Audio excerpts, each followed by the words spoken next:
पता नहीं हमारे लौंडे कहते जना क्या बीमारी बढ़ गई, दिन पर दिन सूखती जा रही। सारे डॉक्टरों को दिखा ली, जना ठीक भी होवेगी जना ना। अब तो भगवान को ही पता बस इस लौंडे की क्या बीमारी हो रही। अरे भैया है क्या कोई? आ जाओ डॉक्टर साहब। अजी अब कैसे है इसकी लल्ली की तबीयत? जी तबीयत तो इसकी ऐसी है, तुमने एक्सरे करवाने को कही थी, हमने करवा दिया। अच्छा लाओ तो लाओ एक्सरे दिखाओ। रुक जाओ डॉक्टर साहब, अभी ला रही।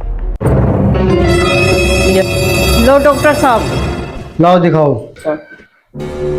ओहो। आ जाओ जी इधर को आओ। वहां से यहाँ आए, क्या हो गया डॉक्टर साहब? अजी तुम्हारी लड़की के टीवी निकला।